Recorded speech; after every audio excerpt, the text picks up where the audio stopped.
आप देख रहे हैं पब्लिक स्टेटमेंट न्यूज नेटवर्क।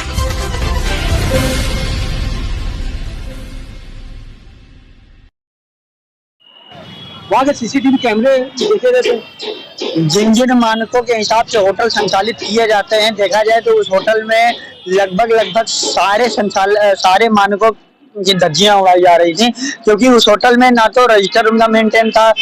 एक महिला के साथ एक कमरे में 2 पुरुष की एंट्री बैन है, वहां पर वो भी चल रहा था। एक महिला के साथ 2 पुरुष भी थे। उस होटल में जो सीसीटीवी कैमरा जो सुरक्षात्मक पार्ट भी होता है, कहीं ना कहीं उस पहले तो उन्होंने बताया कैमरे चल रहे हैं, हम इसको टीवी नहीं चालू हो रही, फिर उन्होंने कहा हमारा माउस नहीं चल रहा है, फिर उसके बाद कितनी तरह तरह के बहाने बताते रहे और अभी तक उन्होंने हमको सीसीटीवी फुटेज वहाँ का प्रोवाइड। नमस्कार दोस्तों, आप देख रहे हैं पब्लिक स्टेटमेंट न्यूज। मैं हूं दिग्विजय सिंह। आज आपको कानपुर की ऐसी गंदी स्टोरी के बारे में बताएंगे जो समाज को कलंकित कर रही है और समाज के साथ साथ देश को कलंकित कर रही है। मामला यह है कि मामला आता है लव जिहाद को लेकर। कानपुर के घंटाघर स्थित हरबंस मोहाल में कई ऐसे होटल संचालित हो रहे हैं जो होटलों में लव जिहाद और अनैतिक कार्य हो रहे हैं। अनैतिक कार्यों के लिए लड़कियां बाहर से सप्लाई होकर आती हैं और होटलों में रोकी जाती हैं। ये एक नहीं, तमाम होटलों की ऐसी बातें निकलकर सामने आ रही। ये मामला तब उजागर हुआ जब अभी कुछ दिन पूर्व एक बजरंग दल की सदस्य की पत्नी ने लव जिहाद में फंसकर, एक ऐप के माध्यम से लव जिहाद के मामले में फंसकर उसका भंडाफोड़ बजरंग दल कार्यकर्ताओं ने किया। मामला यह है कि आज से कुछ दिन पूर्व बजरंग दल की सदस्य की पत्नी अपने घर में बच्चों को मार पीट कर भाग जाती है और गहने लेकर भाग जाती है। यह मामला जब बजरंग दल के कार्यकर्ताओं को मालूम पड़ता है सदस्य के द्वारा, तो वह कानपुर के हरबंस मोहाल थाना अंतर्गत आने वाला गौरव पैराडाइज होटल पे पता करते हैं और पुलिस को ले जाकर जब उसकी छानबीन करते हैं तो लव जिहाद भी वहां पर मौजूद थे। 2 लव जिहादियों का नाम सामने आया जो कि आगरा के रहने वाले थे और बाकी होटल संचालक और होटल के स्टाफ लोग उसमें सम्मिलित थे। ये मैं नहीं कह रहा हूं, ये बजरंग दल के कार्यकर्ता कह रहे हैं। आइए देखिए हमारी पहले ये वीडियो। नमस्कार दोस्तों, मैं हूं दिग्विजय सिंह और आप देख रहे हैं पब्लिक स्टेटमेंट न्यूज।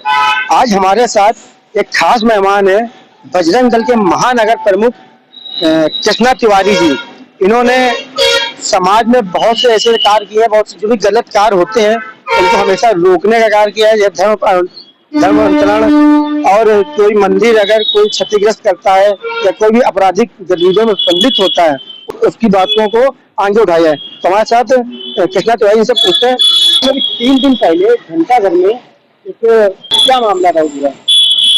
उस कांड में एक नए तरीके का जिहाद निकल के सामने आया था, जिसको हम ऑनलाइन ऐप के माध्यम से हिंदू महिलाओं को, हिंदू विवाहितों को और हिंदू लड़कियों को धर्मांतरण कराने का एक अभियान कहेंगे, क्योंकि उस पूरे एक प्रकरण में जो एक नई चीज निकल के आई थी और उसके बाद कई ऐसे भी जानकारी हमें आ रही है कि एक ऐप के माध्यम से हिंदू विवाहिता को अपने प्रेम जाल में फंसाया गया, उसका धर्मांतरण कराया गया। धर्मांतरण कराने के बाद उसका ब्रेन वॉश इस तरीके से किया गया कि वो अपने परिवार में अपने बच्चों का और अपने पति के ऊपर प्रेशर बनाने लगी और दबाव बनाने लगी कि वो भी हिंदू धर्म छोड़कर धर्मांतरण कर ले और उन जिहादियों के साथ शामिल हो जाए।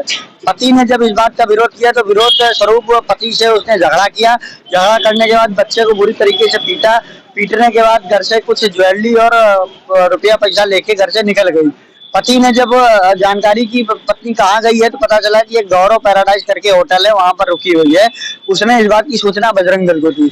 बजरंग दल ने प्रशासन के साथ मिलकर जब उस होटल पहुंचा तो उस होटल ने भी एक तरीके से उन जिहादियों के साथ साथ उस महिला का भी संरक्षण करने का काम किया और उनके उस जिहाद में वो भी उनके संचालक भी उसमें शामिल रहे।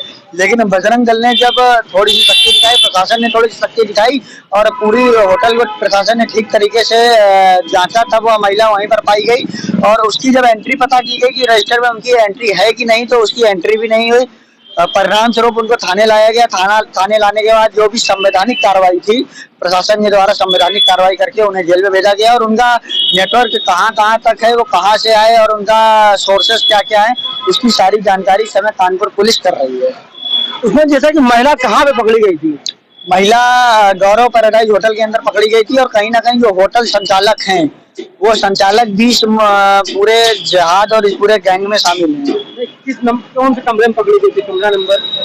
कमरा नंबर हमने कहा ना कि उसको संरक्षण देने का काम किया गया था। जब हम लोग होटल पहुंचे और उसकी एंट्री नहीं मिली और जब पुलिस ने जांच चालू की तो जो होटल के स्टाफ था, होटल के स्टाफ ने उस महिला को जो छत के ऊपर पानी की टंकी बनी होती है, उस पानी की टंकी के ऊपर छुपाने का काम किया और जो उनके साथ में जो 2 जिहादी बाहर से आए हुए थे, उन जिहादियों की भी आइडेंटिटी छुपाने के साथ साथ उनको संरक्षण देने का काम उस होटल के संचालकों ने किया। जैसा उसमें वीडियो में देखा जाए तो कुछ लोग थे जो आपके साथी आप बोल रहे थे वहाँ डबल गेट लगे हुए हैं। हाँ, डबल गेट क्या, वो बगल में एक पीछे भी कुछ बना हुआ है जिससे कूद कर निकलने का बहुत अच्छा रास्ता है कि आसानी से भी कोई कूद के पीछे वाले घर से निकल सकता था। लेकिन बजरंग दल के कार्यकर्ता इतना तेज थे कि वहाँ जाने से पहले बजरंग दल के कार्यकर्ता वहाँ पर पहुंच गए तो पीछे से वो भाग नहीं पाए। जैसे घंटाघर के क्षेत्र में ऐसे बहुत से होटल हैं जो अवैध है और उनका ध्वस्तीकरण का आदेश भी है और प्रशासन ने कार्रवाई की है, बोला भी है, लेकिन कार्रवाई नहीं करती है। इस ऐसे होटलों पे आप कौन सी किस तरीके से कार्रवाई करना चाहिए? इस प्रकरण के बाद बहुत सारे लोगों ने, वहाँ के क्षेत्रीय लोगों ने जो इन वेश्यावृत्ति से और इस तरीके के गलत कामों से पीड़ित हैं, उन्होंने इसकी सूचना लगातार हमारे पास दे रहे हैं, इसकी शिकायत बराबर हमको कर रहे हैं कि वहाँ पर कई हिंदू लड़कियां जो बाहर से लाई जाती हैं, जो यहाँ कानपुर में पढ़ने आती हैं, कानपुर में किसी कारणवश नौकरी पे आती हैं, जो उनको काम नहीं मिलता है, उनकी मजबूरी का फायदा उठाकर उनका ब्रेन वॉश कर उनको लालच देकर, तरह तरह के प्रलोभन देकर या किसी भी मजबूरी का शिकार बनाकर उनको उन होटलों में रखा जाता है। और जब भी कोई बाहर से ग्राहक आता है तो उसको बाकायदा एक एल्बम दिखाई जाती है। उस एल्बम के बाद उसमें उस एल्बम में वो लड़की अपनी पसंद करता है और उस एल्बम में जो लड़की पसंद आती है उसका रेट तय होता है। इस तरीके के क्रियाकलाप घंटाघर के कई होटलों में चले, इनकी जानकारी हमारे पास आ रही है। सारी जानकारी इकट्ठा होने के बाद हम पुलिस कमिश्नर के पास सिर्फ मिलेंगे बल्कि सख्ती से इस पर एक ड्यू डेट लेकर कार्रवाई करने की मांग करेंगे। वरन अगर इस पर कार्रवाई नहीं होती है तो निश्चित रूप से हम बजरंग दल के माध्यम से कुछ ना कुछ इस पर मजबूती से इस पर कड़ी कार्रवाई के लिए या तो आंदोलन करेंगे या फिर इस पर अपनी कार्रवाई तय करेंगे। तो आपने देखा कि बजरंग दल के कार्यकर्ता कृष्ण तिवारी ने क्या बताया।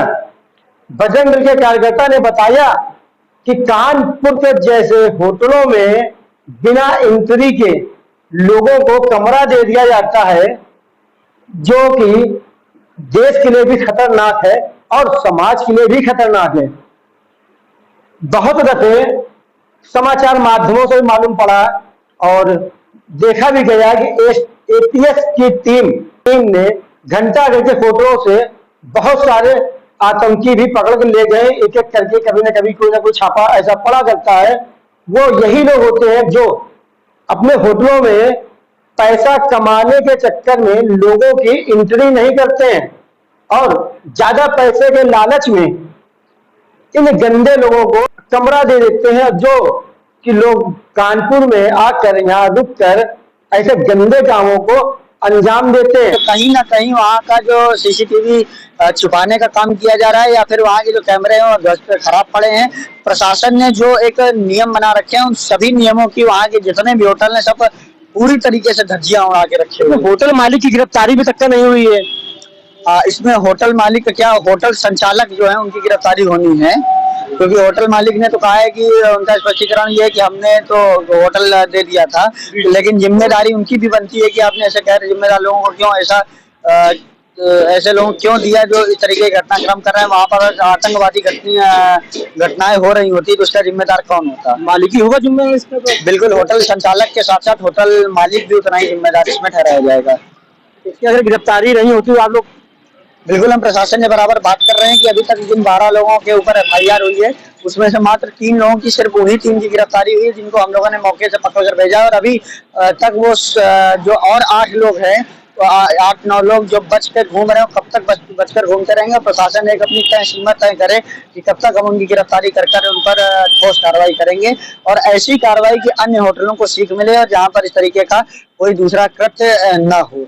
ऐसे लोगों के पर पुलिस आखिर में कार्रवाई क्यों नहीं करती? अब जब बजरंग दल का मामला जुड़ा हुआ था, बजरंग दल कार्यकर्ता से जुड़ा हुआ था, बजरंग दल के लोगों ने, बजरंगियों ने छत पर जाकर, कमरे होटल के छत पर जाकर लड़की को बरामद करते हैं। ऐसे में होटल संचालक, होटल मालिक, होटल स्टाफ सबकी सम्मिलितता इसमें पाई जाती है, क्योंकि अगर इनकी सम्मिलितता ना होती तो वह किसी लड़की को छत पर पानी की टंकी में क्यों भेजते? अब पुलिस प्रशासन ने यहाँ पर 12 लोगों के नाम FIR दर्ज कर ली है।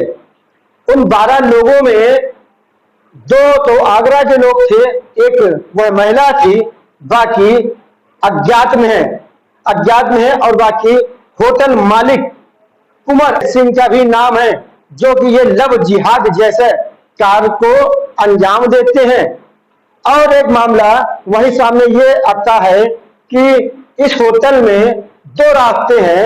एक रास्ता गौरव पैराडाइज से होकर बिहारी होटल में जाता है। बिहारी जी होटल की भी बहुत सारी ऐसी शिकायतें आई हैं। यहाँ की लव जिहाद की शिकायतें नहीं आई, लेकिन गलत कार्यों को अंजाम देना, कमरे देना, लड़कों को रुकवाना, अपने कैमरे ना चालू रखना, जैसे बहुत से मामले ऐसे आए हैं। आखिर इन सब लोगों को ऊपर पुलिस कार्रवाई कब करेगी? अब हम आगे की खबर में आपको बताएंगे कि ये होटल संचालक पहले स्टैंड माफिया, उसके बाद भू माफिया, उसके बाद लव जिहाद तक कैसे पहुंचे। यह सड़क छाप लोग आज करोड़पति कैसे बन गए, ये हम आपको आगे की खबर में दिखाएंगे। जब तक आप बने रहे हमारे साथ। जय हिंद, जय भारत। क्या आप नकली प्रोडक्ट से हैं परेशान? अब टफ की सुनो, सही चुनो। पहचाने असली भूटान टफ प्रोडक्ट्स एक सिंपल QR कोड के साथ। QR कोड को स्कैन करें नॉर्मल कैमरा या भूटान टफ ऐप से। हमारे चैनल पब्लिक स्टेटमेंट न्यूज को लाइक करें, सब्सक्राइब करें और कमेंट कर बेल आइकन को जरूर दबाएं।